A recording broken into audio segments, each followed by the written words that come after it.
On one of my machines, it says 13:30, so I will take it as 13:30.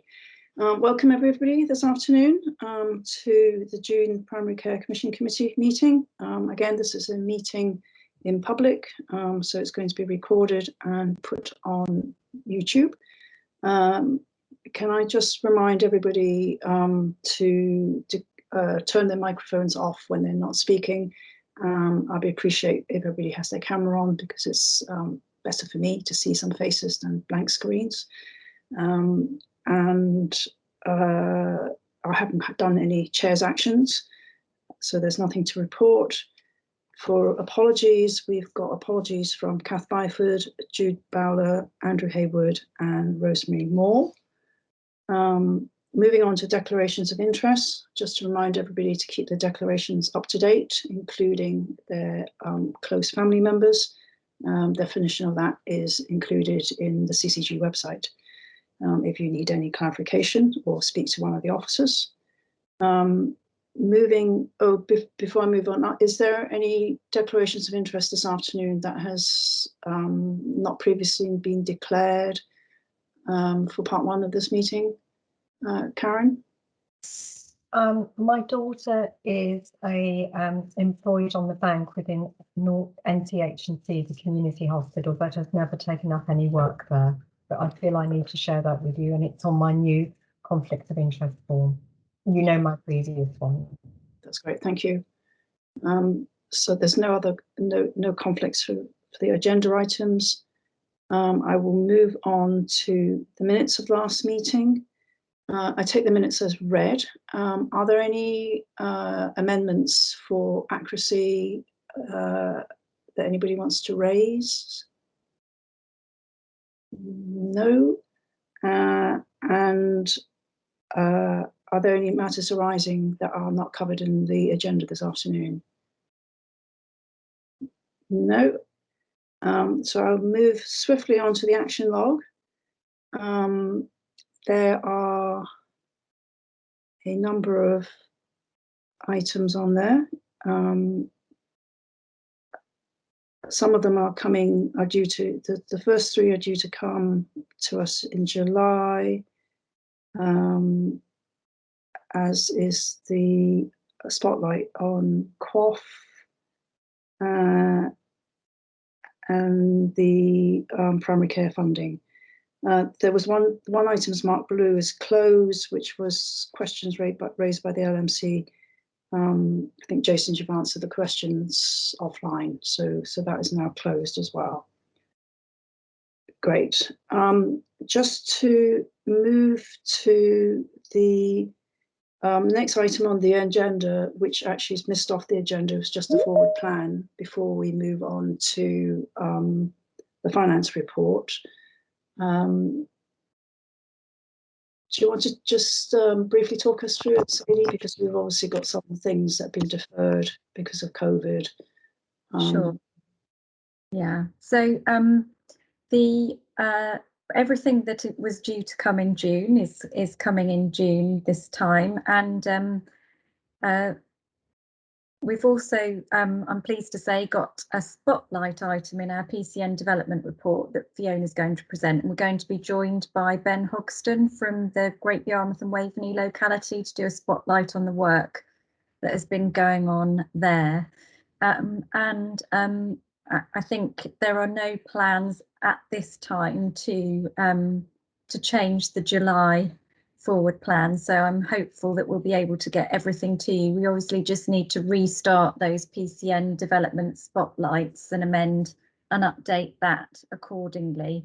But because the PCNs are kind of in different places in terms of their recovery, we may continue to have a little bit of disruption to that, but we might just rejig the order depending on where people are. That's great, thank you. Are there any questions for Sadie on the forward plan? No. So we'll move on to the finance report, which is a verbal update this month, presumably due to when month end ends and when our meeting starts. Jason, over to you. Yeah, absolutely, Doris. Yeah, that is the case. So we haven't got a month one report, and the CCG is in the process of finalising month two. So month two year-to-date position will be brought to the next meeting. The CCG, just for information, the CCG doesn't report a month one position, and that's in line with national guidance. So that's why we haven't got a report. And we deferred the QOF item as we only received the finalised data within the last week. So again, we'll bring that finalised QOF report to the next meeting. Excellent. Thank you very much, Jason. It's a short and sweet finance update. We'll no doubt hear more next month. Any questions ready for Jason before I move on? No. On to the risk register. Sadie, do you want to just give us a summary? Yes, of course. Colleagues around the table may also wish to contribute, especially if there are any questions. If I just focus in on the red risks to start with, PC3, locally commissioned services, we have an update for you in the part 2 meeting.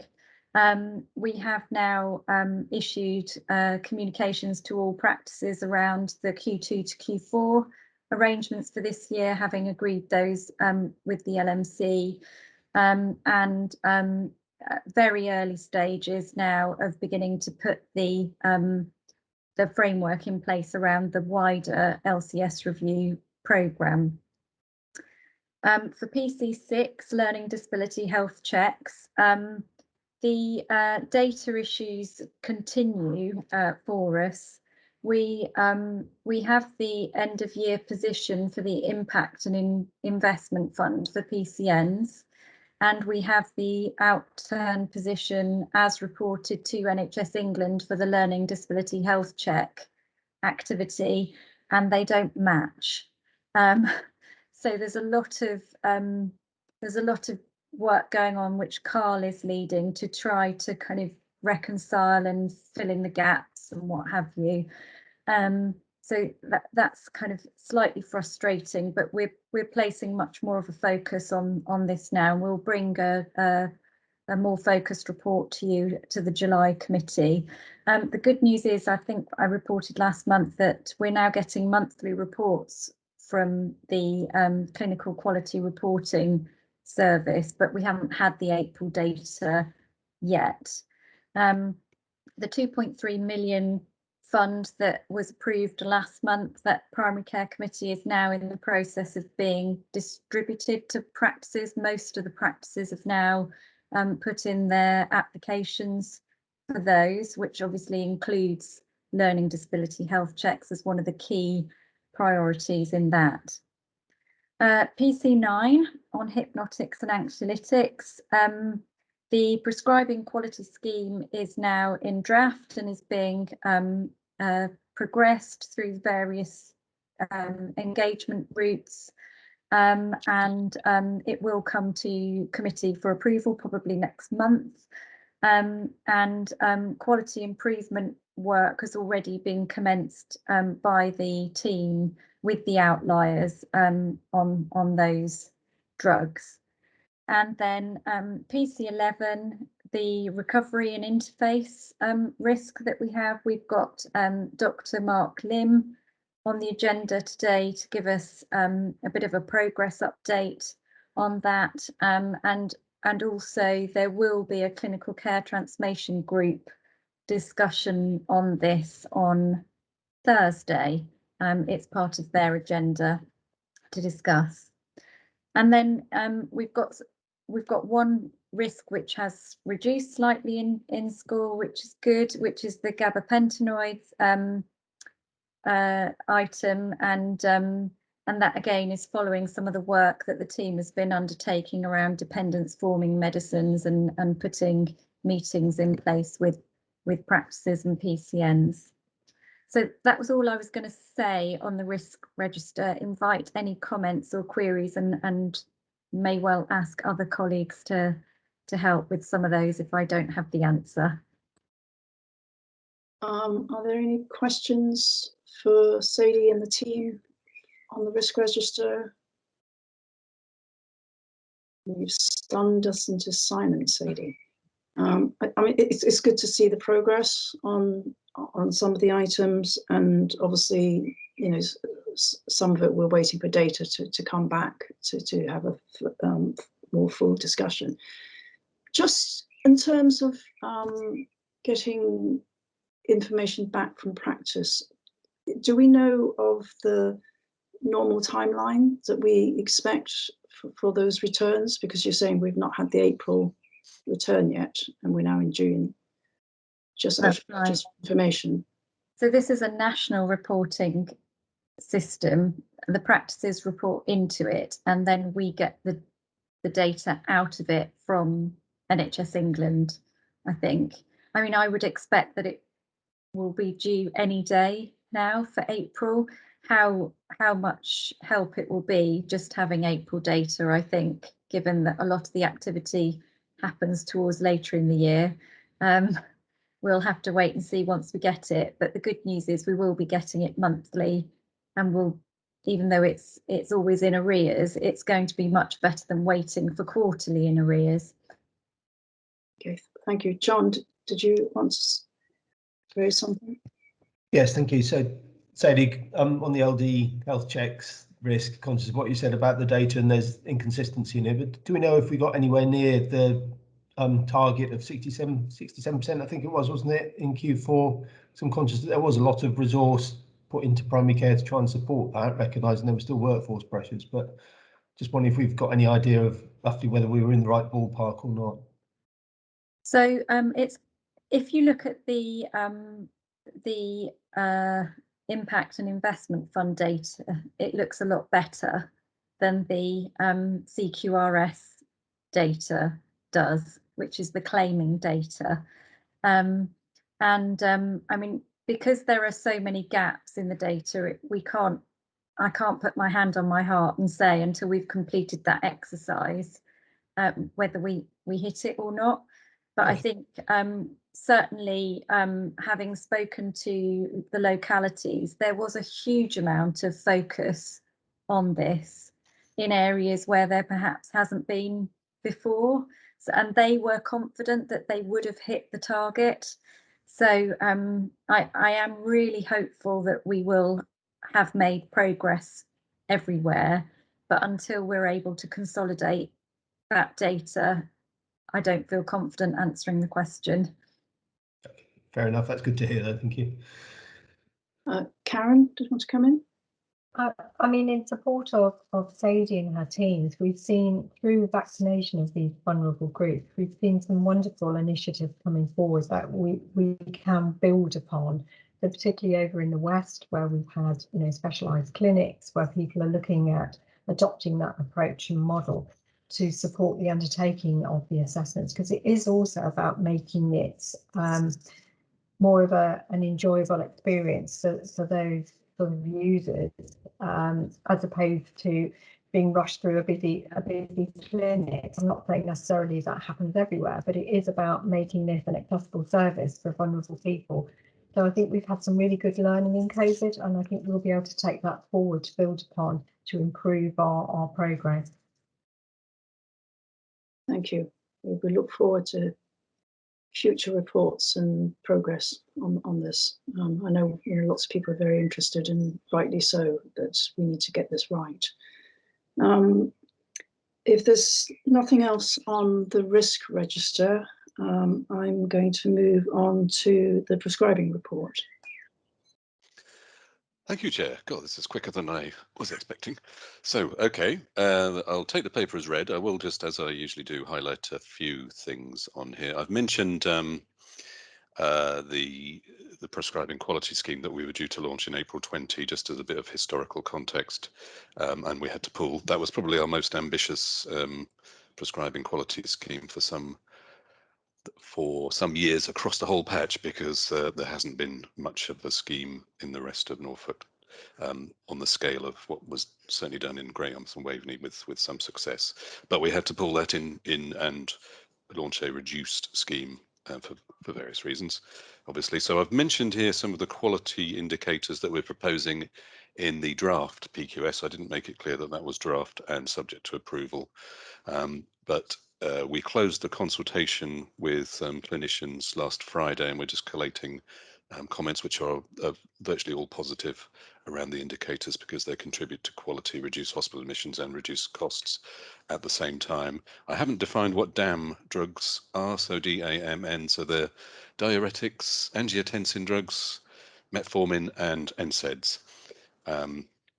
But you knew that already. So, but in combinations, they become very toxic and damage your kidneys and shorten people's lives. So we're looking to do a piece of work on reducing any combinations that we find. Bit of work on blood glucose testing strips. So patients who don't need to test, we're proposing an audit. So I'll just mention these just for interest, which will reduce costs there. And there's evidence that if you don't need to test and you are testing, you reduce quality of life and increase depression because in testing you're not actually achieving anything. Facilitating the move from Freestyle Libre 1 to Freestyle Libre 2, which actually again reduces the use of blood glucose testing strips and is cost neutral effectively. A few other things, antibiotics, ONS, oral nutritional supplements, as you'd expect. But we're going to do a public-facing launch once this is finally approved on moving towards lower carbon footprint inhalers.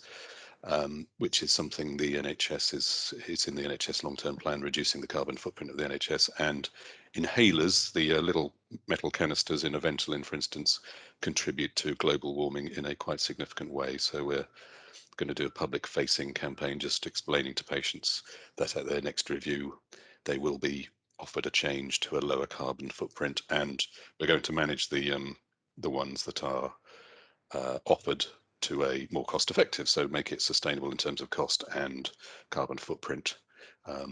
So that's interesting. So last month, in terms of spend, we moved from 4th to 5th in the east of England. We've moved this month in March data 5th to 6th, which is very pleasing in terms of cost effectiveness without taking into account deprivation. Dependence forming medicines we're very similar. We have dropped a little bit on gabapentinoids as Sadie alluded to. We had a system-wide meeting of the DFM group, and we've got some actions from that. And we were looking at the model that East Norfolk Medical Practice used to reduce their prescribing of all DFMs. We're also keen to build on the work of St Clement Surgery, who have massively reduced their hypnotics in the West. Following meeting with the clinical directors in the West, we've had a couple of our outlier practices have actually reached out to us, and we met with one of those this morning around DFMs, dependence forming medicines, and we've got another date in the diary around their outlier status on antibiotics. So I think it's fair to say, some attention has been obtained, and we're working with those practices. So we do have a plan of action for DFMs for the system, and we're continuing to work with outliers on antibiotics, as you'd expect. I am happy to take any questions. Thank you. Thanks, Michael. Tracy? Yeah, thank you, Michael. That sounds really positive, particularly the quality prescribing scheme. I think the indicators that are contained within are really good for improving patients' outcomes. I was really interested to hear about the public facing aspect of the reducing your carbon footprint, because I do wonder with some of the other elements that engaging communities and the public in some of those aspects as well, particularly, we're not going to prescribe blood testing equipment because you're a type 2 and on this particular medication you don't need it. If there's some more we can do around that as well, because sometimes it can be a bit of a battle with patients, a bit challenging when we want to change medications.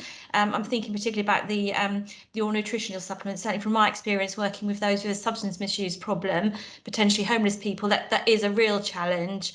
Yes. So any kind of, I think, engagement work that we can do with communities would be probably helpful in those other areas as well. Okay, ONS and diabetes. Yeah, I will put that on the to-do list. I'm sure our dietitians could do some work with some groups. If you want to suggest some public groups to work with, obviously there's the patient participation, but we need to make sure we reach specific Yeah, groups yeah, you're I can thinking make of. some suggestions outside. Excellent. Yeah, definitely. will do. Hein, did you want to come in? Yeah, thanks, Michael, for another helpful report, and good to hear you're getting traction on these outlier practices. I had a question on the PQS scheme. Yep. I read that you've asked practices and PCN pharmacists to encourage practices to sign up. So do you know the current tally of practices that have signed up so far? On you're talking about PQS. the current PQS has actually finished, and I think we had there was only a small number. It was less than 10, I think, in the end hadn't signed up. But the proposed PQS, nobody has actually seen the full version yet. As I say, it finished consultation last week, and it has to then seek approval from Clinical Executive Committee, and once that's done, the money will be agreed with the finance team and then signed off here. So nobody has as yet signed up to it. We've had quite a few positive comments, as I say, around the indicators so far. That's where we are. Okay, thank you. Okay.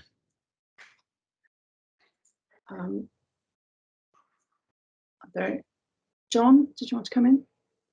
Yeah, thank you. Just an overarching question on cost, I suppose, Michael. In section 2, it's encouraging that we've moved the right direction in terms of the league table, if you like, in terms of our cost per unit, but we're still in the upper half, we're still relatively high. So, you know, if we went to the extreme and we got to the bottom end of that scale, that's an 18% improvement, which we could quantify that. I guess there's probably reasons why we can't get there, but how far can we get actually? How much can we improve our prescribing really? And what support would you need? What resource would you need maybe to help us to really make a difference?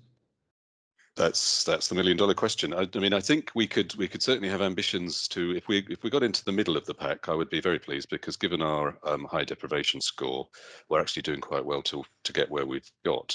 I know you mentioned Cambridge and Peterborough. They are a fairly different population, but I'm going to be bringing some slides to EMT, I think, on the 18th of June, so we can certainly look at where. I mean, I could compare perhaps us with Cambridge and Peterborough and look at where we're different and where we have some more further opportunities. I'm in talks with some people about some external support, and as you know, we're still in the process of trying to in-house the CSU, and you know, we've lost some resource because of delays in that, and the fact that, you know, pharmacists and technicians are being employed by PCNs. Shouldn't say poached, should I? So you know, once we've got that out of the way, I think we would have a good resource, depending on what the new organisation defines as what resource should sit with us and what should sit elsewhere, and with some external providers and the incentives and levers in place. I think we could our ambition should be to be in the middle of the pack. I think we would be doing very well. If we exceed that, I'm sure everybody would be delighted. I don't think we can really aim to be the lowest in the east of England, given our population. But if we get there, let's see. Can I just ask, if I may, in terms of delivery risk to that, you've mentioned about losing pharmacists and technicians. Yes. Are we effectively seeing a change in the delivery model for medicines initiatives now, in that a lot will be PCN led with some direction advice from your team, or is this posing a risk to your team in terms of being able to pursue some of the more cost effective type measures?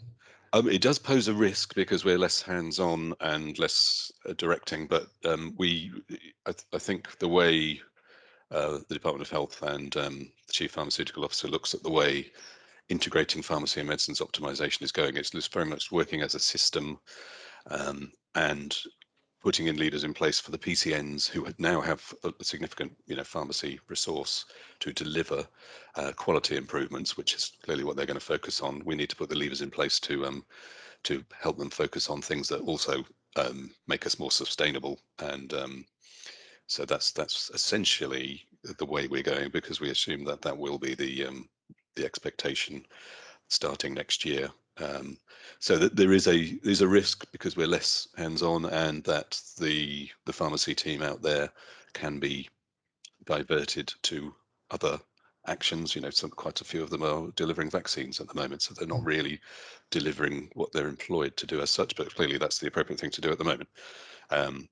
But as we get back to business as usual, which we are, we're getting more meetings in the diary to talk to our pharmacy colleagues in the community and focus their attention on what is improving quality and cost at the same time through the PQS, particularly because there's a lot of things which coincide in terms of cost and quality in there, which will help the system be more sustainable. But you're correct, it's certainly a risk, and if we could get in-house the CSU quicker, I think that might help us a little bit.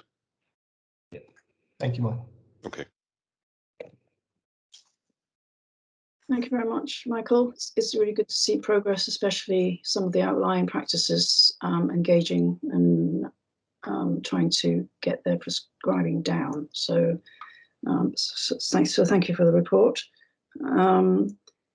We move on to the primary care and secondary care interface. I think Mark's joined us to give us a verbal report. Thank you, Mark.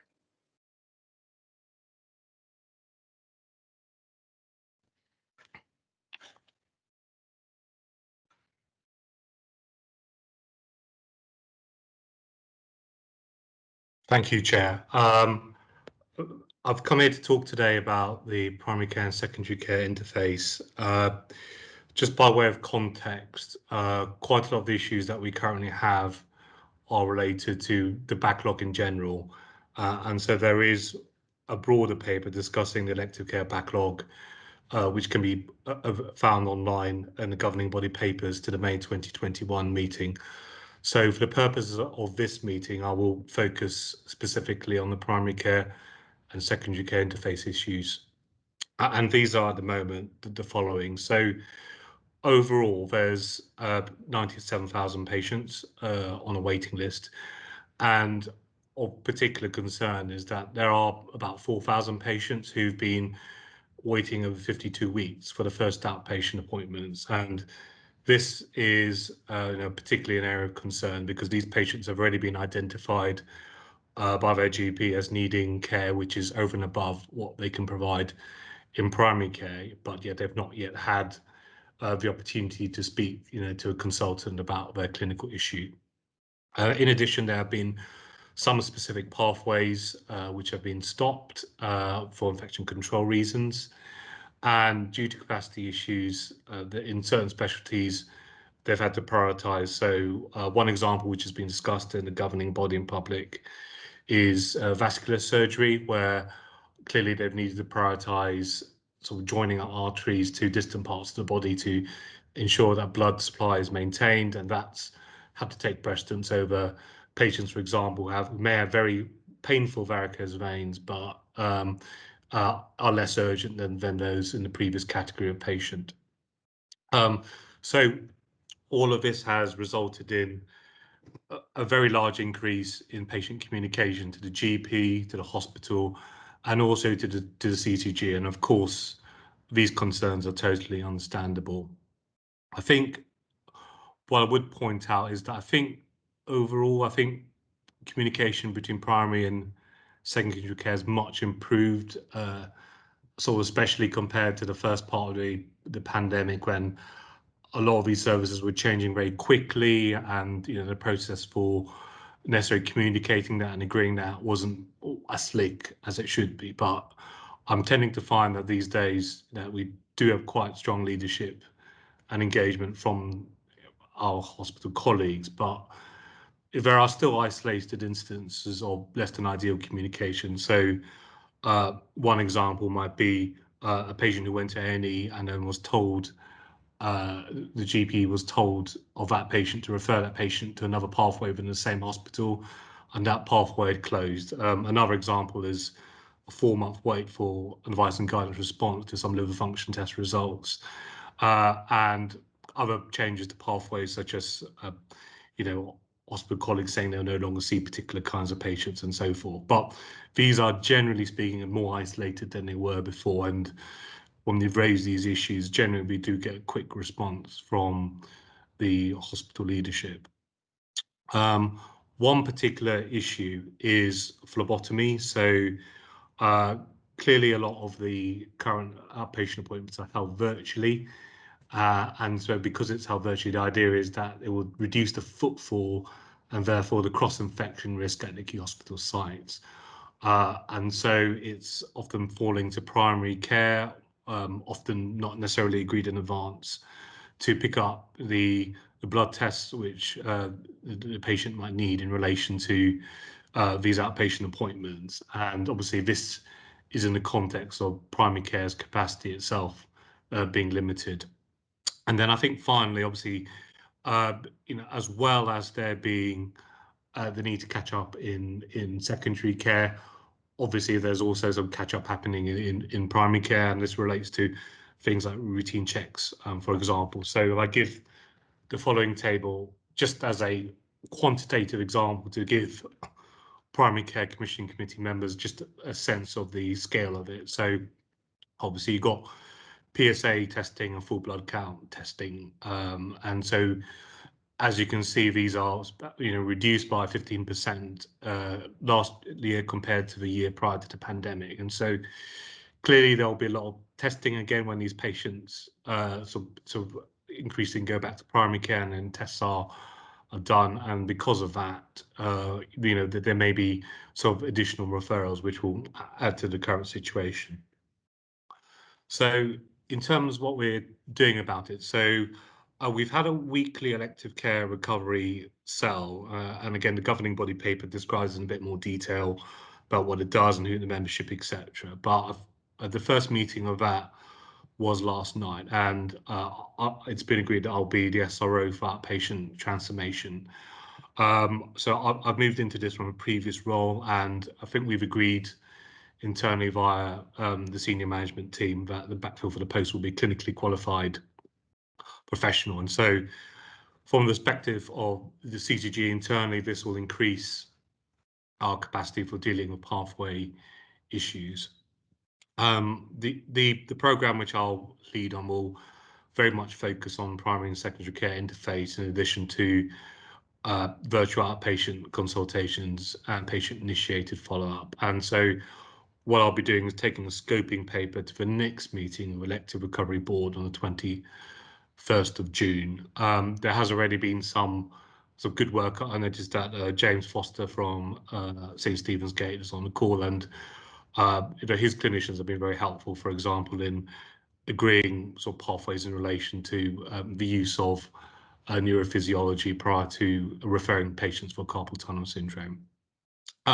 So unlike us, we've had a similar number of GPs express support for standardized sets of investigations to be taken prior to referral. Now, these will have to be agreed between primary care and secondary care, because if we do have standardized tests, these may mean sort of GPs potentially undertaking tests which they're less familiar with, because they're tests taken on the instruction of the secondary care consultant. So clearly GPs need to be sort of supported in terms of capacity and clinical governance and clinical support, if this is to make a reality. And we also need obviously to get the different departments within the hospitals to agree on this. So if I take an example of one recent conversation, which is direct access to MRI scans for patients with suspected acoustic neuroma.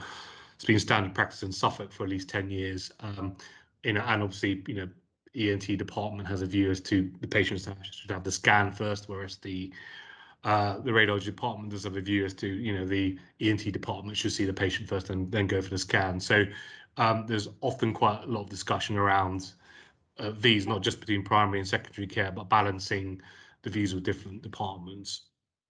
We've also applied to NHS England an improvement for additional funding for phlebotomy as well through our Community Diagnostic Hub application. So hopefully that's a good flavour as to some of the actions. I'm very happy to take questions in more detail in relation to those actions and the issues. In terms of how can committee members help us get through this, so I do get about 10 to 15 queries a week just in relation to specific pathways of specific patients, and I think it would be really helpful for my team if, if the queries could be as specific as possible. So, is it an adult or a child you're talking about? Who referred the patient? Who was the patient being referred to? What they're being referred to, and what is the patient being told? So I did get one query a couple of weeks ago, which didn't have any of this information at all, and it required 4 or 5 so slightly painful follow-up emails for me to get that information out. So, I'd be grateful if members of the committee could, ensure that their colleagues do provide that information. And if you're in doubt, then please provide a clinical contact for me to speak to, or run the query past the clinician. So just have a think about it. Just from my perspective, if you were in my position, would you be able to act on the query that you've got coming over to me? And the second thing is, obviously, we've got a scoping paper, which I've mentioned before, on what's been working well and not so well. And also I'll use this to inform how I set up the work stream. So again, please provide, examples to me at my email below.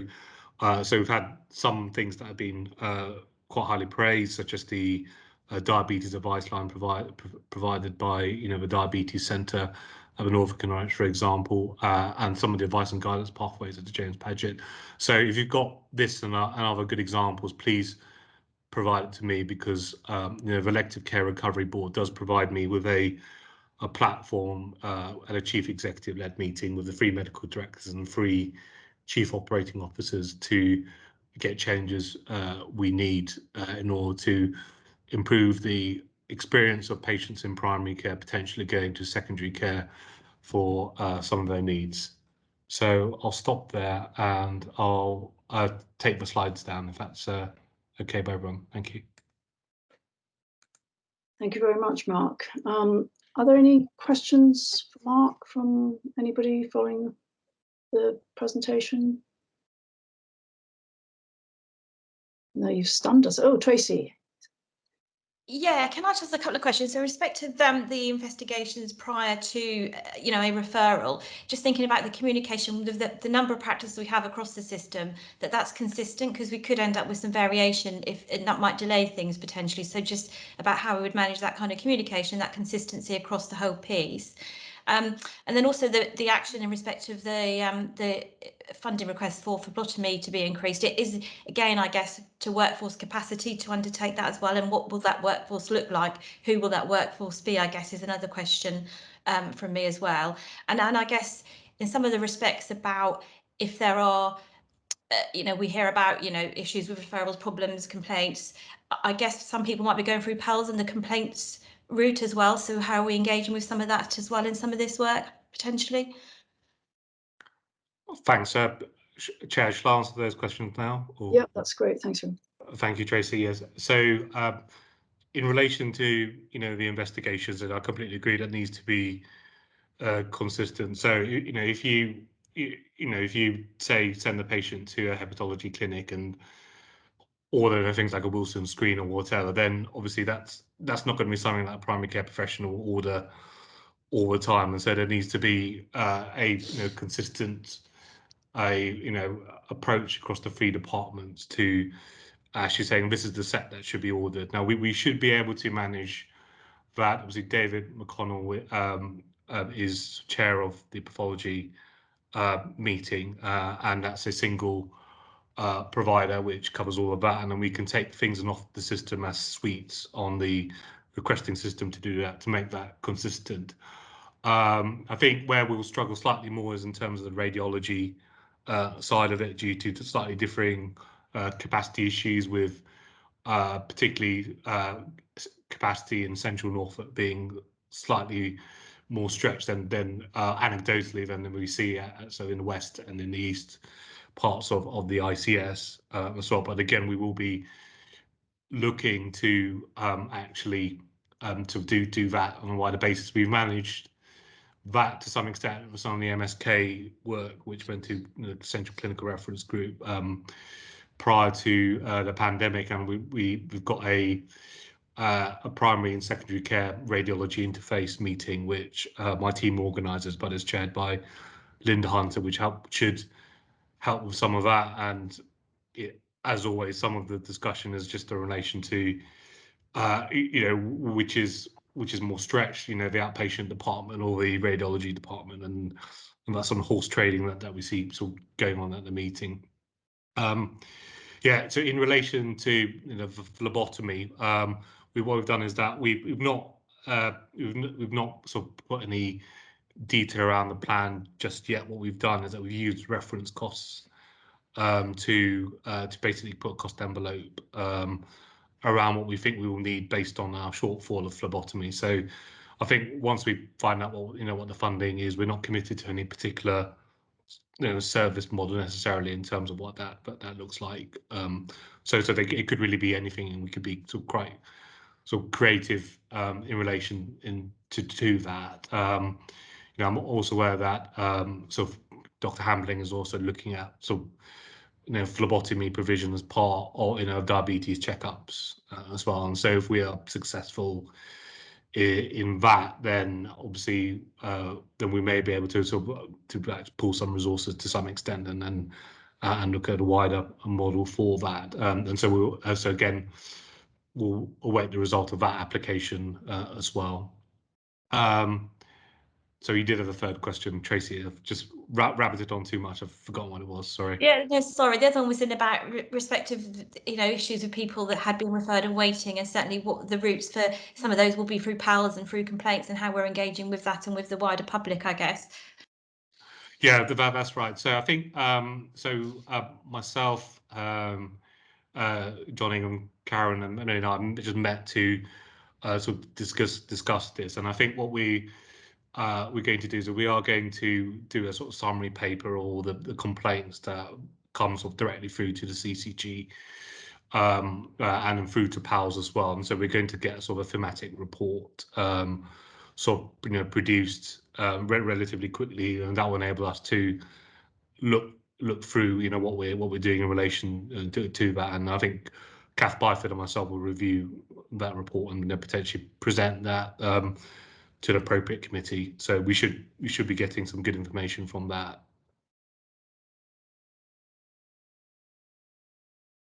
Thanks, Mark. Are there any other questions for Mark? No. Thank you very much for the update. We would, I'm sure, hear from you again when there is further update, and it'd be good to actually get an understanding of how recovery works as we progress over the next year. I'm sure this is not the last time we'll be talking about this. Great. Thank you, Mark, for your report. Thank you, Doris. That takes us on to item 10, which is the PCN development. I think, Fiona, you're taking this and Ben's joining you. Yes, thank you. I'll take the paper as read, and from my perspective, I think it's a very brief overview. Just to highlight the steps that are being undertaken at the moment. PCNs have been asked to look at assessing their maturity matrix. The last time this was done was back in 2019, and obviously there's been a lot of changes since then. And those outcomes will be shared with the region as requested by them at the end of June. And obviously part of that work will help to inform the PCN development plans for this financial year as well.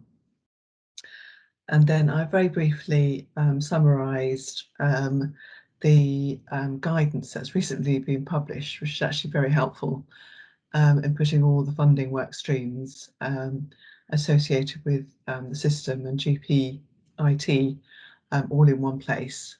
So that information is there for you. And then thirdly, discussions with the East of England Ambulance Service are progressing with different localities, but it's still very early days in terms of how that the rotational paramedic role will actually roll out going forward. I just wanted to bring you up to date on that. And unless anybody's got any questions, I'm happy to hand over to Ben for his spotlight return.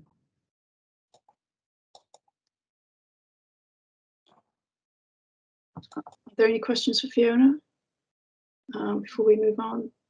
Thank you for sort of putting it all together, and it's very useful to see some of these summaries, and it'd be good to see where the PCNs are in terms of maturity, because it's been a while since we've looked at it, and obviously with COVID, things have developed as well. So I look forward to the next update on this.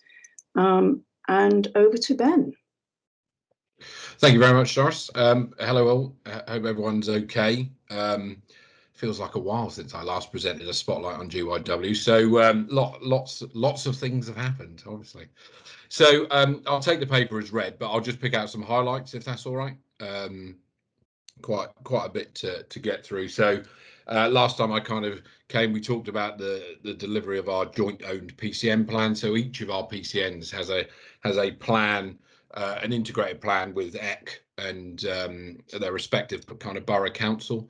So we kind of put them on pause to kind of focus some of the resource over the last kind of 12 months, but we are now kind of got a new re-energized focus on those, and lots of lessons learned from kind of the last 12 months has really kind of given us a bit of focus and a bit of direction on where we want to target. So and with PCN still doing like kind of the bulk of the load around kind of vaccinations, clearly there's still some work to be done in terms of capacity and things like that. So we're really looking at that in terms of access across the piece, across our PCNs, but also with the help of the community provider as well. So that's really key. But also EC are going through quite challenging times in terms of recovery and things like that. And I'm sure Mark Lim has just kind of touched upon that. So, but really keen to do that. We now have a kind of sit rep for our local delivery group on those PCN plans that goes each month. So all of our partners are very clear on the progress of those plans, and actually I think that's kind of helped bring people a bit closer to some of the detail, and more than happy to share any of those sit reps with anyone, but I know a few guys on the call join that call, so more than happy to do so.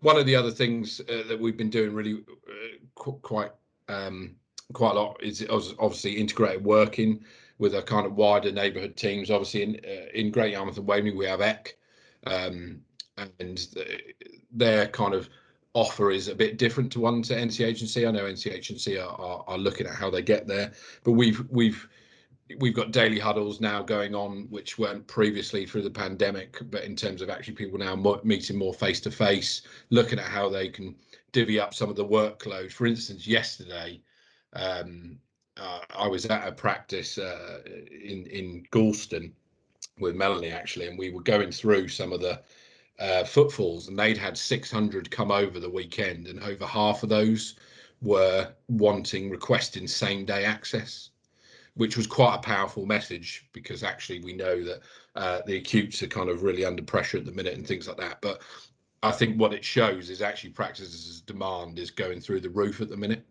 And I guess through the footfall and digital arenas. So it was.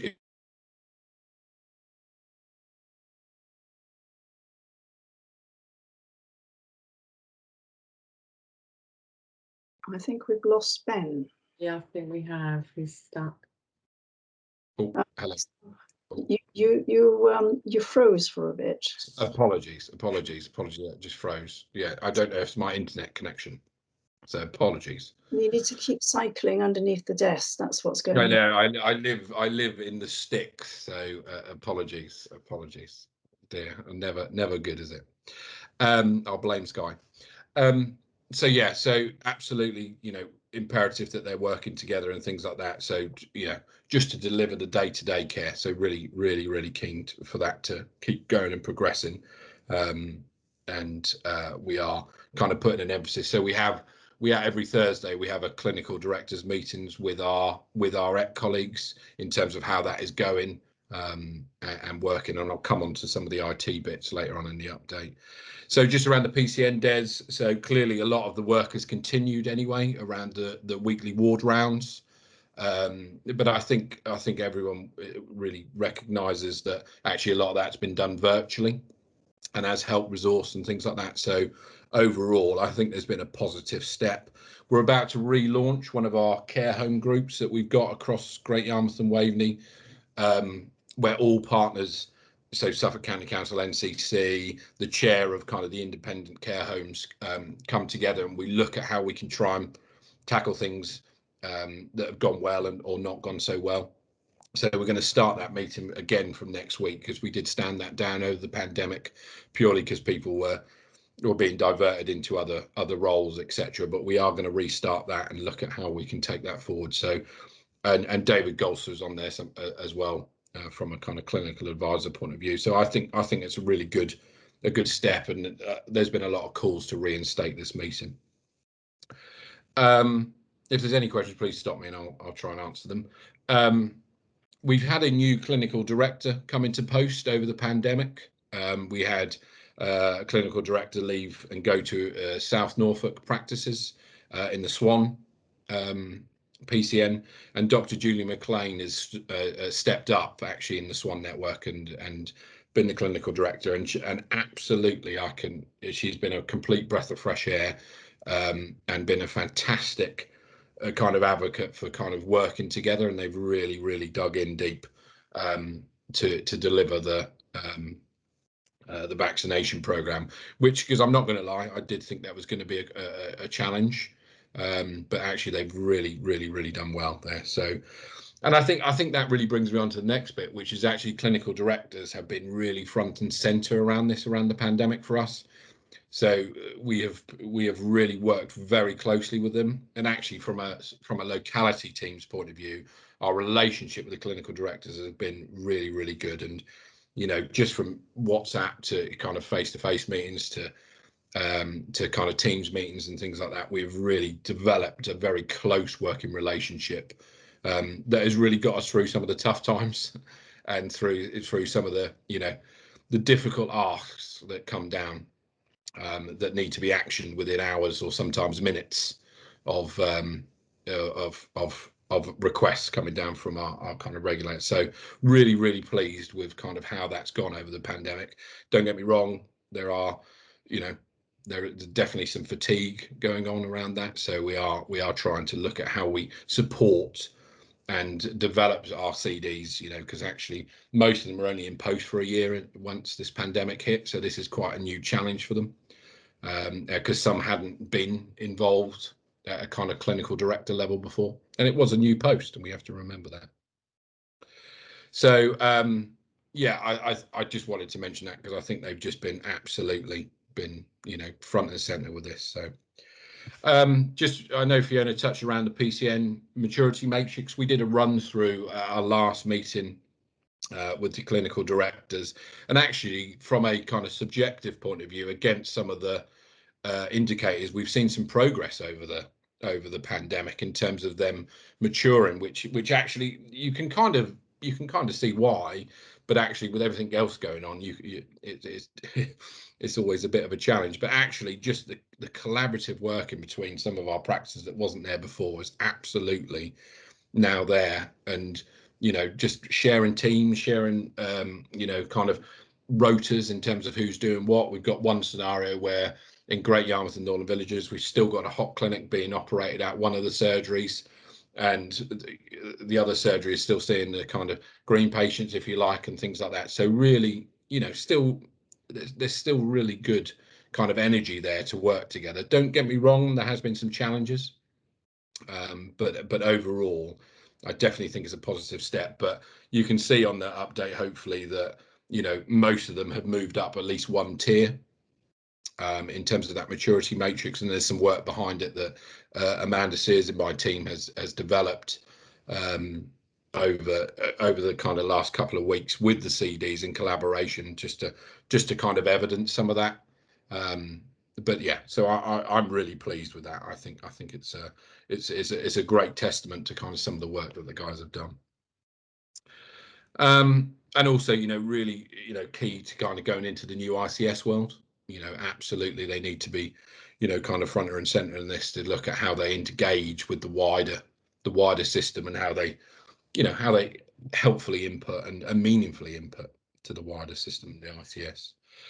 So if I'm going wildly over time, someone please tell me, and I'll stop waffling. So one of the things that I think I'm really kind of proud of in the locality is kind of the inequalities work that Rachel Hunt in the team's been kind of leading. We've had a bit of an issue in terms of cohort penetration with the vaccine within Great Yarmouth, and actually we've looked at a number of ways that we can tackle this. And we've been working very closely with the Great Yarmouth Borough Council and the local PCN about how we do that. And the numbers were quite large in terms of actually what we were compared to our other neighbours and things like that, even within Norfolk. So we came up with a bit of a project around called Community Champions, that some people may be aware of this on the call.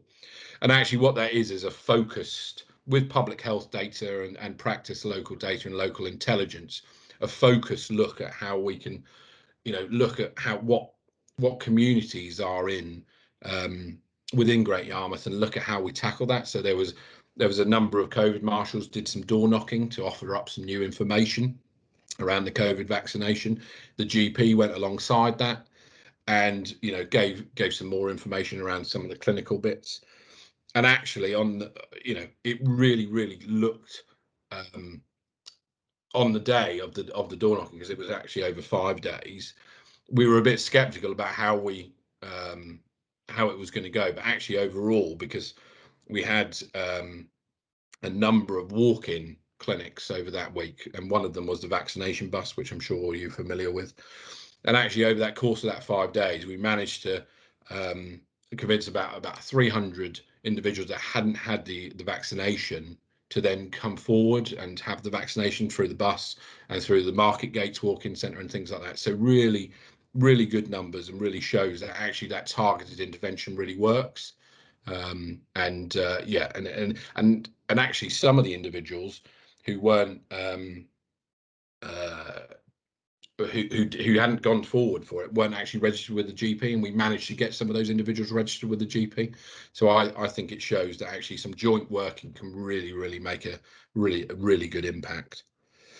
So there's lots of stuff we've been doing in the inequality space, but I thought that one was quite a good thing to pick out. The next bit that I was just going to talk about was the innovation and collaboration. So we've got a vaccination centre within Great Yarmouth that is a collaboration between the James Paget and some of the practices within Great Yarmouth. And I think they've done a fantastic job. This weekend alone, they did over 1,000 walk-ins. So really good, and just know, everything we kind of chuck at them, they're just more than happy to kind of go for and look at how they do it. But that collaboration piece between the practice and the hospital has worked really well, because they do things quite differently in terms of the vaccination world. So actually there's been some tension, but actually they've now got a very efficient working model that can do up to 7,500 vaccinations a week. So some big numbers there. So I'm very proud. And actually we took Melanie Craig there yesterday to show her the facility and meet all the team as well. So it was really a good project as well. So but all, pretty much all of the partners within Great Yarmouth and Waveney, we have developed a very close working relationship over the pandemic, and really worked very closely with the likes of ESEC, NCC and SCC, just on delivering day-to-day care. So it's been fantastic, and I think we can continue to do so. Also, just some of the outreach clinics we've held in terms of the vaccination programme. We've had homeless clinics, we've been to travellers' sites, care homes, community workers. I've talked about the community bus. So some real targeted pieces of work within Great Yarmouth and Waveney across the two areas. So yeah, that was around the inequalities bit and the collaboration.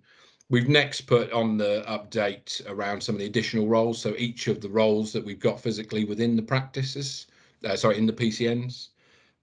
So I won't dwell too much on that, but that just gives you a flavour of what's in the PCNs in terms of those additional roles. and the majority of the time we've been relatively successful with recruitment. There is a real challenge with recruitment in Great Yarmouth and Waveney, but as things come on in terms of training and new packages of development and things like that, and also the PCN is starting to get more mature in terms of selling their story, there are people now starting to want to come to work with us, which is great.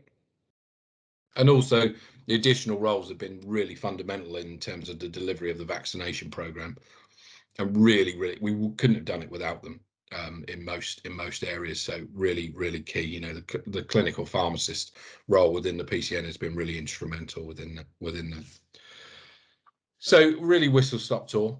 I'm very conscious of people's time, and it feels a bit self-congratulatory, but just keen just to, you know, kind of really put across, you know, the amount of effort that the team has put into this, and just been, you know, for everyone. I know it's been a bit of a whirlwind of the 12 months, but absolutely there's been some fantastic good come out of it.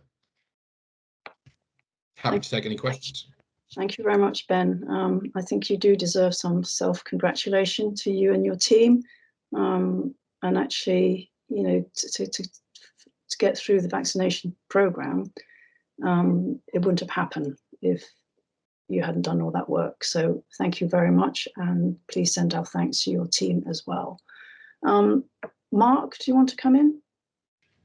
Thank you, Chair. And actually, you've pretty much said what I was about to. So just to acknowledge that the excellent work that the team have done, and Ben mentioned the responses required as part of the programme, kind of in minutes and hours rather than days and weeks. Absolutely recognise some of that. And just to say, really cannot. Sorry, as the ambulance goes past. You can't really cannot underestimate the hours and the additional hours that the team, such as Ben and his team, and actually all ADs across Norfolk and Waveney and all localities, and the strategic team, Sadie's team as well, have put in to try and to make everything a success and keep the plate spinning. So Doris, I know you've just said it, but Ben, thank you to you and your team as well as all the others. Thank you. Thank you very much. Just one stat, just to give you so Lowestoft PCN as of yesterday did 55,000 first dose vaccinations. So really quite a number. It's great to hear. Are there any? Oh, John. Yeah, just a quick question, Ben. Different tack, but the additional roles you mentioned how pivotal they've been, but the recruitment troubles in Yarmouth. Are you finding that you're just recruiting from other providers in the patch, and therefore is that posing a problem in terms of working together, and or is there a different solution that you have in the East? A mixed picture. So for instance, with the PCN physios, so the first point practitioners, we've actually outsourced that to a company that enables new physios to come through, like from the insurance industry and things like that. So they aren't necessarily taking them out of a community provider or an acute trust. So they are bringing in new workforce to the patch, which is great. But obviously their skill set is quite different when we first start. But absolutely, they've really bedded in very well. And actually, you know, I met some of them the other day, and they've been quite instrumental in terms of just the day-to-day stuff, you know, allowing the GPs and some of the other workforce to be able to go and do the vaccination program. They've been kind of holding the fort back, if you like, back at base. So yeah, I think there are some other roles, you know, that potentially the community pharmacy one is probably one that may cause some issues because they are of short supply, you know, out of community pharmacies within our area. But yeah, I think it's a mixed picture, John. I think there will be some frictions. I think people do move around. Thank you. Are there any other questions from Ben? No. Thank you very much, Ben, for the update, and we look forward to seeing you again before too long. Thank you very much, Chair. Goodbye. So that takes us neatly on to digital update. Anne, over to you.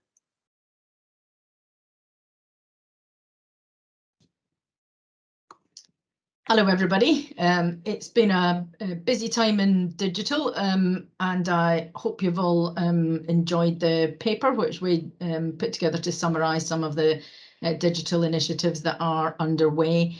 We are seeing an appetite from practices to engage in digital initiatives again, and certainly finding that lots of the working together as a PCN is expanding. I think we just got some of that theme in what Ben was saying. So we're doing more work with enabling access and hubs and different ways of working using the clinical systems for staff at PCN level, and encouraging practices within a PCN to start to think about commonality of systems across the network as well. Do you have any specific questions about the paper? Are there any questions for Anne? I've got one. On your online consultation, you mentioned that there are 10 practices that have no online offer. Mm-hmm. Is there sort of plans to bring them up to date with so that there's equality of access across Norfolk and Waveney? Yes, there is.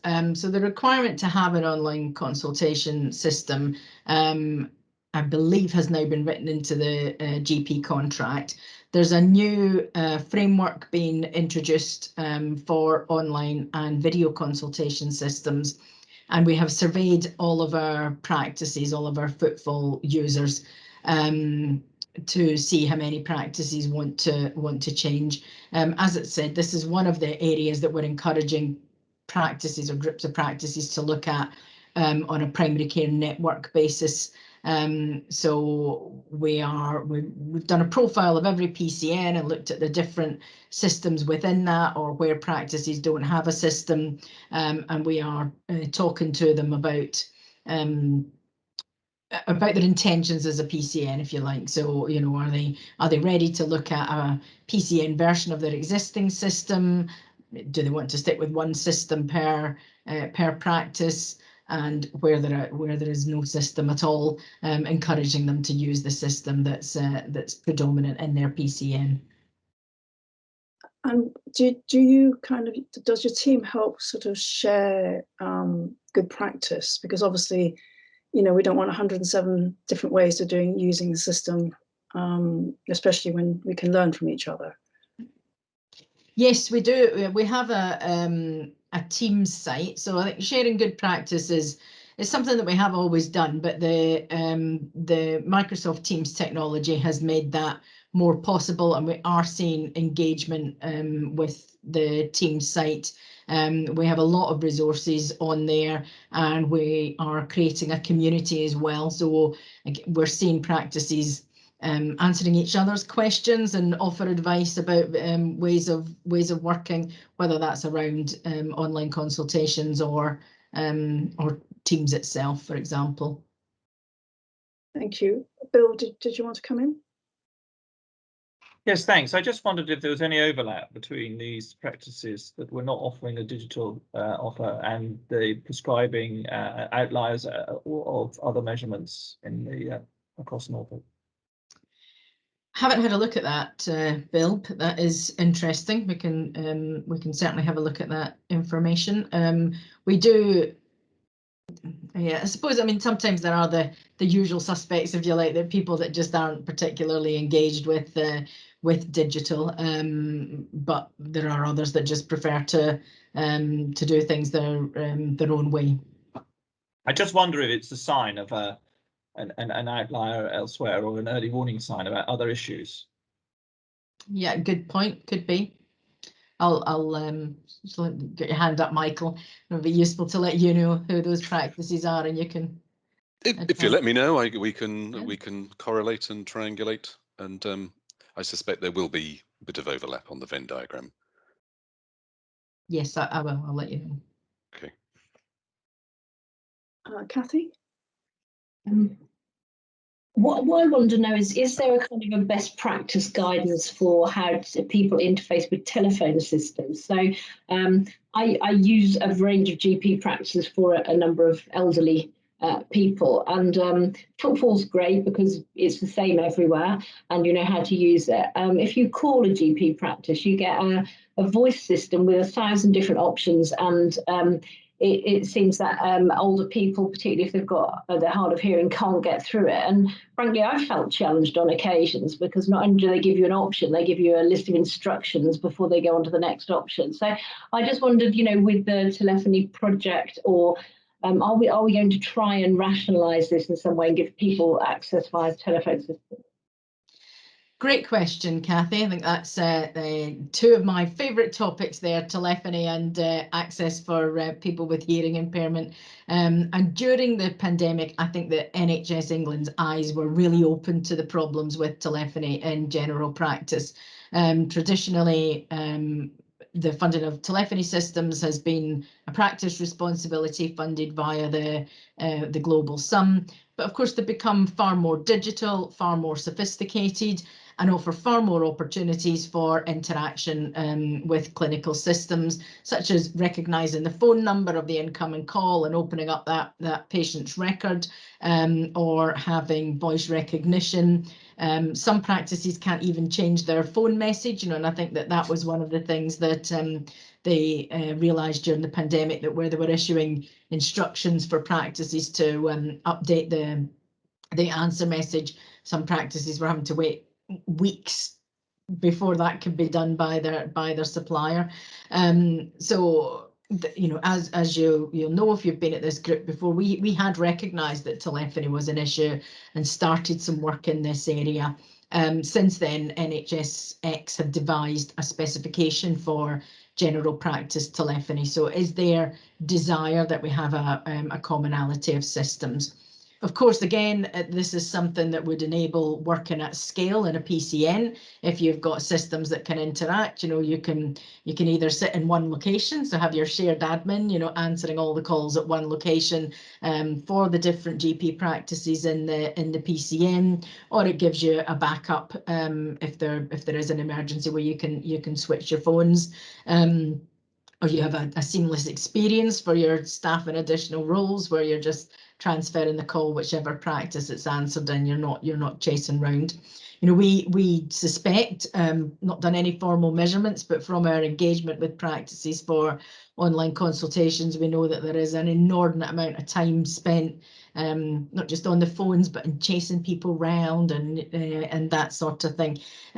So we're really hoping that with the specification from NHSX and these first 36 practices that we've got, that we can do something great, that we can say, look, this is what you can do with telephony, and that then will engage the rest of the practices and encourage further national investment in bringing telephones up to a standard.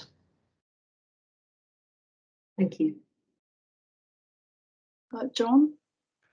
Just a quick one from my end, just about the work with care homes. So I'm conscious that that's an area that's full of potential and coming from a pretty low base in terms of technology and usage and awareness of digital tools. So just wondering how the engagement's going with care homes, and are there more homes coming on board with the innovations that we're looking to put out? Yes, so as you've correctly highlighted there, John, there is an enormous area of untapped potential.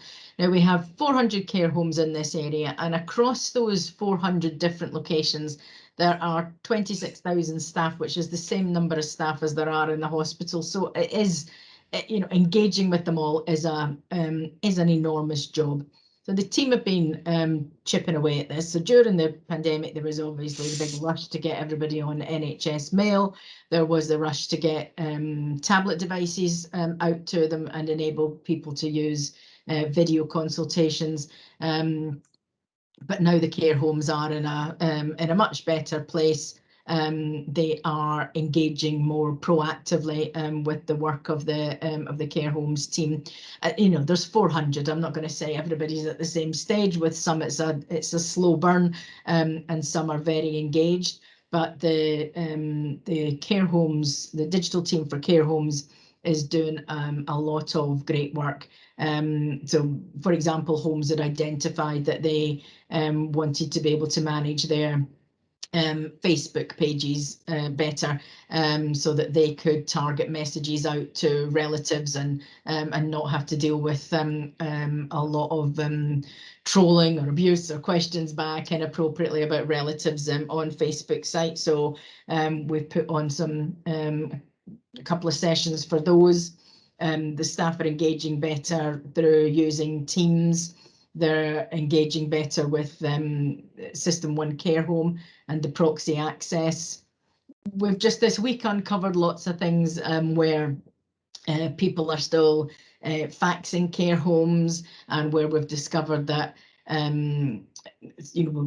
particular places, shan't name and shame, aren't using the NHSnet email addresses. So it's helped us identify areas for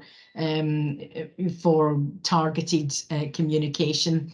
NHS 111 are also very keen to work with us. IC24, they've just been provided with some software nationally for video consultations. They're really keen to set up a ward round type function and look at remote monitoring. So we're looking at 2 or 3 sets of remote monitoring tools just now, and hoping to set up those pilots fairly quickly. So it is a slow burn. There's a lot of homes and there's a lot of variety in there, the same as with the practices. But overall, I have to say I'm delighted with the progress the team's made, and the more we raise the profile of the digital initiatives, then the more people are opting in to be engaged with them.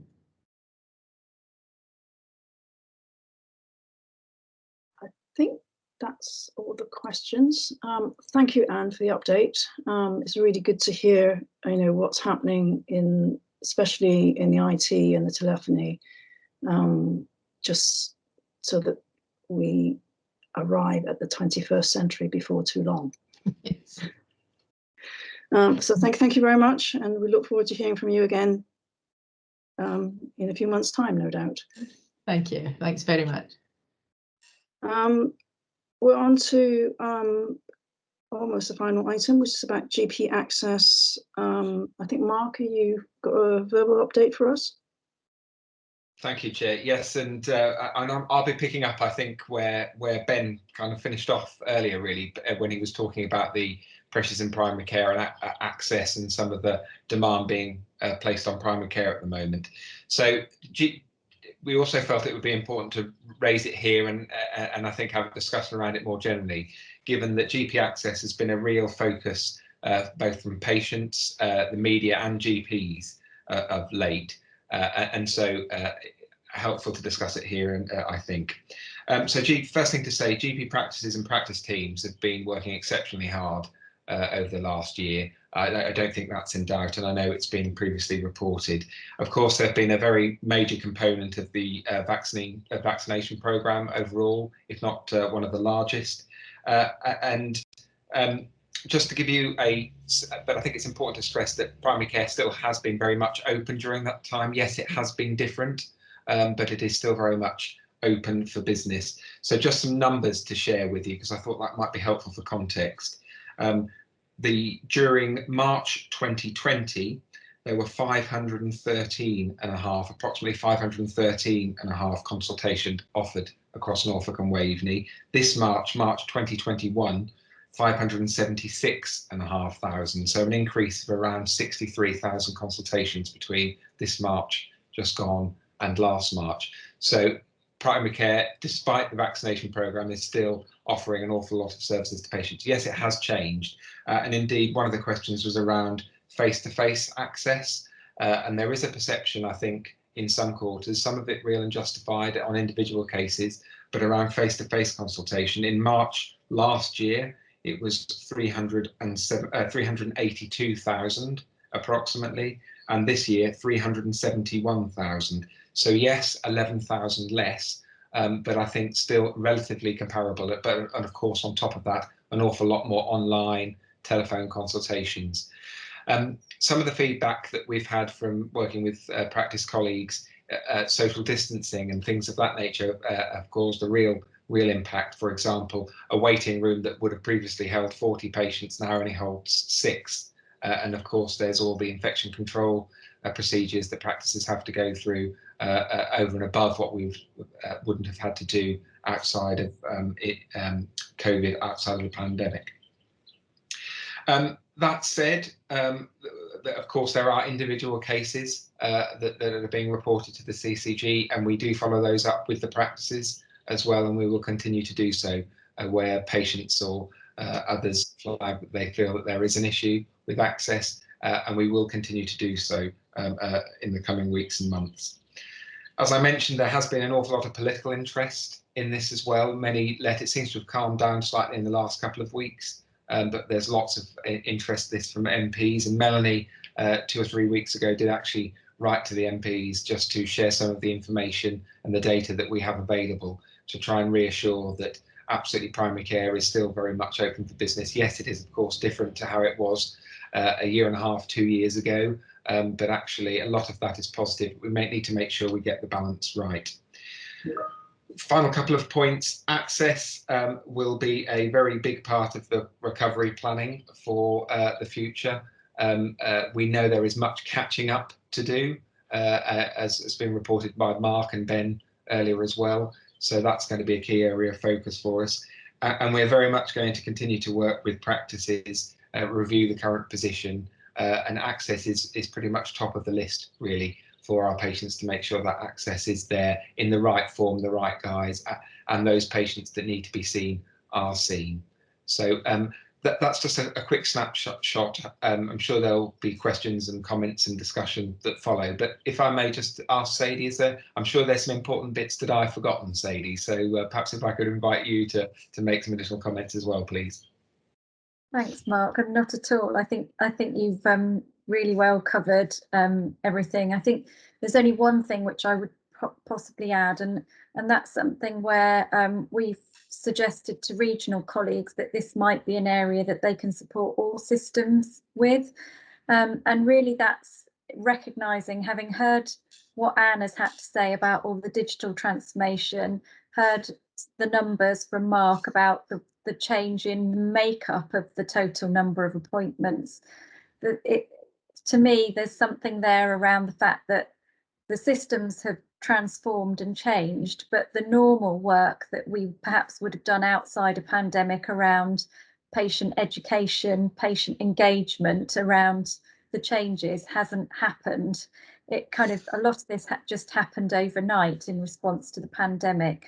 So I still think there's work for us there as a system in supporting our providers to work with patients, because we're probably not going to go back to the way things were, but we have to recognise that for a great many, the new system is more convenient, it provides quicker access, but for a small minority, it's actually a big barrier to them accessing services. And I think the hard of hearing was mentioned by Anne earlier, those who perhaps can't read or write, or are partially sighted or blind. It's very, very difficult to use some of the digital points of access. So that's kind of I think that's where one of our areas of focus will be as part of the recovery and operational plans for this coming year. Thank you, Sadie and Mark. Are there any questions from anybody on the update? Kathy? It's not a question. It's more of a comment, really. I think when Ben said about 600, footfall requests coming in over the weekend, it gave me a very kind of clear picture, really, of this enormous sort of a cliff waiting to fall on primary care, and at the same end, there's a bottleneck getting people moved into acute services. But the thing that strikes me really clearly about this is that the digital interface gives rise to a lot of numbers of requests, and the things that are most easily dealt with are the kind of simple things. You can get through them quickly and kind of consequently get your kind of, hit the target but sort of miss the point. And my experience is those people who are chronically ill with multiple pathologies, the system doesn't work so well for them. And it's quite hard once you've got through the system and had a consultation, however ineffective in some cases because of the way the system is stacked up. It's very hard then to get back through the system again. So as I said, I kind of support a number of elderly people with a number of conditions, and it just seems to fit those kind of people less well. So not just understanding how to access things digitally, but just describing the interplay between conditions on a form is not as effective as a conversation.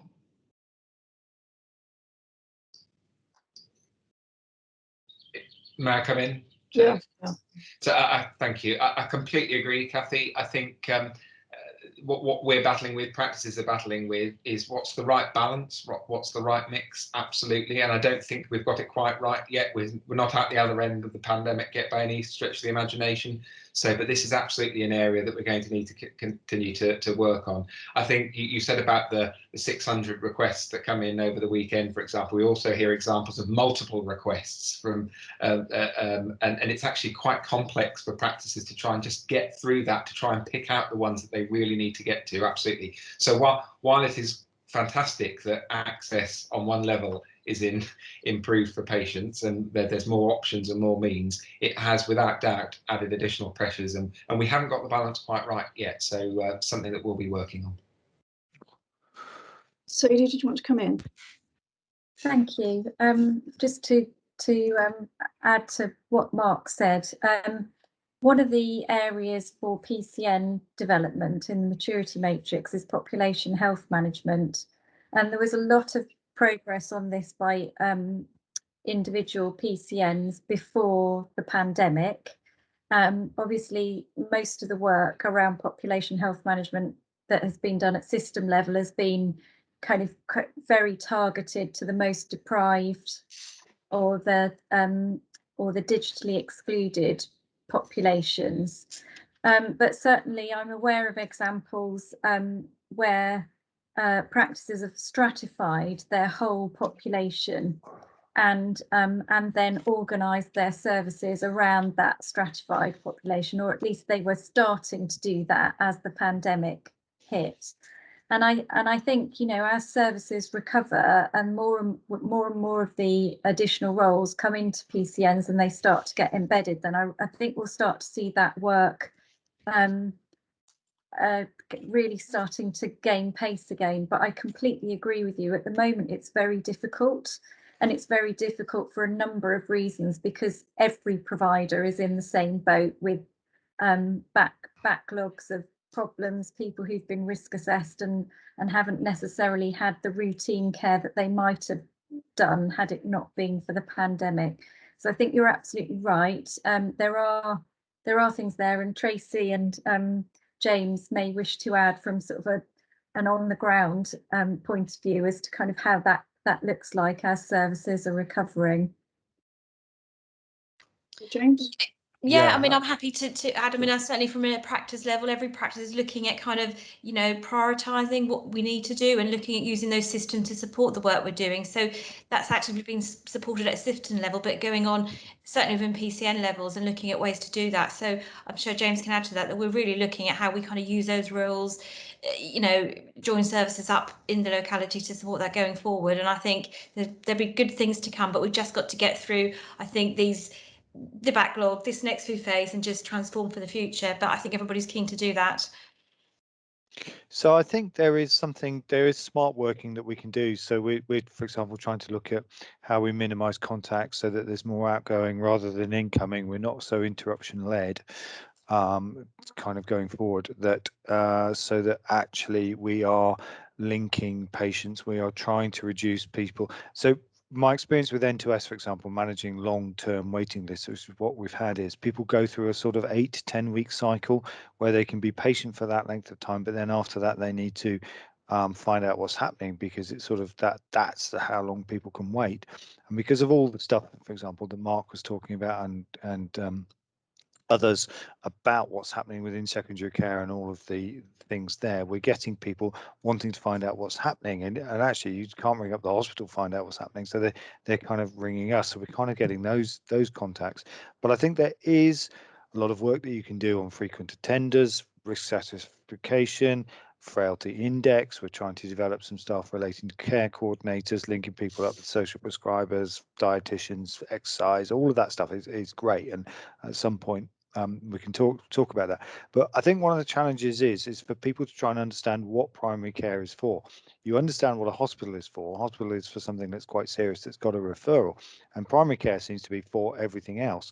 Now, as we go through, and as need is going to be stratified, and dare I say it, going to use the R word here, rationed, then actually we're going to have some conversations, because people are going to find themselves on the wrong side of the rationing decision that they don't expect, and they're going to have to be persuaded to go down that go down the route. One of the troubles with electronic consultations is that ideally there's a 5 to 7 minute wait before the phone is answered in a GP surgery. That's the golden time, because that means that you are sufficiently committed to the problem that you're prepared to wait that length of time before you speak to a receptionist. If you just get through, it encourages the easy instant access. You know, we had somebody demanding an antibiotic prescription for an insect bite on Friday, even though we're like 200 miles away, but actually we're not there for that kind of thing straight away. So the trouble with online access is that it just means you can bang something out. There's absolutely no barrier to the request, and so it goes up exponential. And not only has it increased demand, it's gone through a particular demand type. It's the people who are already affluent, already know how to use online services, and already know how to use the NHS, and they're the people benefiting from online, and others are getting pushed down. So we need to have this conversation with patients that sort of defines better what a GP surgery is for, and as we move into PCN, the alternatives, the alternatives. Anyway, if that's helpful. Thank you. I just had a question, actually, more in terms of telephone. You know, we're now moving to a sort of triage system where, you know, patient phones in and somebody answers the phone and they say, you know, a clinician's going to phone you back, and you basically having to repeat what you said to the receptionist. Are there any sort of thoughts in terms of reconfiguring how that initial, you know, I just worry that we've created an extra layer of work for people in practice. Yeah. Well, if you've got 15 different GPs, 10 different clinicians, 4 or 5 alternative roles, you're going to have to ask a question anyway. You know, it's like when you go to A&E, you have to describe what you've got, and then they're going to prioritize you and triage you. You know, your experience of A&E is you go to a front desk. I mean, your arm could be falling off, but the lady will still be saying name, address, what's wrong with you, and all of that stuff. So it kind of goes in. So what we don't want people to be bogged down, but I mean, you sort of say, well, and some people are resistant to talking to receptionists, but I mean, what do you expect? You know, you can't just go through to GP. You know, we haven't got enough of them. So actually, if we are talking about alternative surgeries and all of that stuff, and we don't want GPs to be doing triage, for God's sake, I mean, you'll lose them. They hate being on the phone. They like meeting people and prodding them and smelling them and fixing them and doing that, and that's what they care about. They don't want to be triaging on the telephone, and that's when you need to have alternative people to doing that. So no, please tell the receptionist what it is that you want clearly and precisely, and then they'll be able to point you in the correct direction. And if we are going to go down that path, then you will have to sort of practice telling people what is wrong with you in that way. I can't see any other way around it. Unless we just go back to the GP model and invent another 10,000 GPs, which I wasn't isn't the plan. suggesting GP doing the triaging. I'm just, you know, is there thought of using other clinicians? No, seriously not. It's Because just a thought. A receptionist can do triage, a clinician, but they can't do clinical stuff. A clinical person can do triage and clinical stuff. If you get them to do non-clinical stuff, you're reducing the clinical capacity by definition. Well, as long as we're not creating more work, No, that's the reverse. I can make receptionists, I can't make nurses. Okay, are there any other questions for Mark and Sadie? Nikki. I just wanted to pick up on something Sadie said about communication. There's been an awful lot of reports of more high levels of abuse of practice staff recently, and high demand and high expectations. So I think Sadie's hit that on the head, and Mark said the same thing about communication. It's got to be both ways, isn't it? This is what we're doing. Triage is not about stopping you seeing your GP. It's about making the best use of what you've got in there in the practice. And if we're going to bring more of these R's roles in, they need to know that they're out there. They need to know that they're specialised in mental health, or a pharmacist can do that, so that when they are triaged by whomever to that clinician, they're not disappointed. They don't call back and give the receptionist a mouthful. So it's a work with us and we'll work with you type communication, isn't it, Sadie? Yes, absolutely. And there's a very powerful video that I saw that I think I can't remember who made it, something like the Institute of Practice Management or some organisation, where they were reenacting some of the abuse that reception staff and clinical staff had received. I think it is right. We've got to stop people from feeling fobbed off because they've seen following clinical triage, they've seen the person that's most appropriate to meet their needs. You know, this is not about picking, as James said, it's not about picking the one you want to see. It's about seeing the professional that's best qualified to help you with your need. So I agree, engagement and communication is going to be key. I think that's one of the downsides of the pandemic, in that things have been brought in, you know, because we've had to do it, that sort of normal engagement piece that we would normally do we haven't been able to do it. And now, I mean, I think that's probably part of that catch up, not just about, you know, seeing patients as the catch up of bringing people up to date in, you know, the new world of clinical care. Kathy?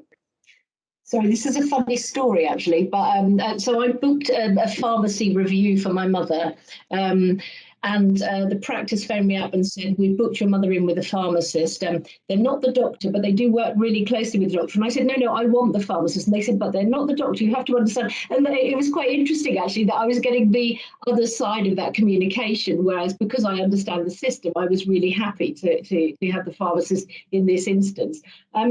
The other thing I wanted to say is, you know, that I do the vaccination campaign, and some practices, and particularly some GPs I've met, I've been quite concerned because they literally are almost asleep while they're standing up. And, you know, it just strikes me really that even though I've raised the concerns about, you know, access, I think the other thing is that staff resilience and recovery, the restoration of the staff is a huge issue and has to be considered alongside restoration of services. I quite agree, Kathy. Thank you. James?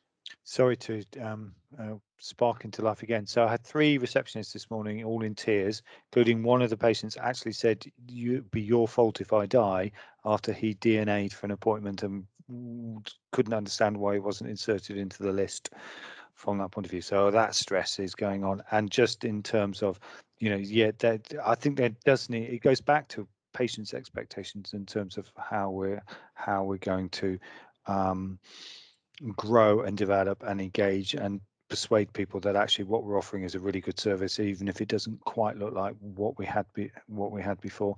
The other thing is staff resilience was the point. I can't get anybody to do any overtime at the moment. Anyway, clinicians, GPs, nurses, staff, whatever, because everybody's so tired. And the managing of the current workload plus the vaccinations, and if there's any more comes, then actually people are talking about reducing their hours. I've had more people trying to reduce their hours despite me offering, you know, what you might call overtime and enhanced overtime. So actually the resilience and tiredness issue is a real problem.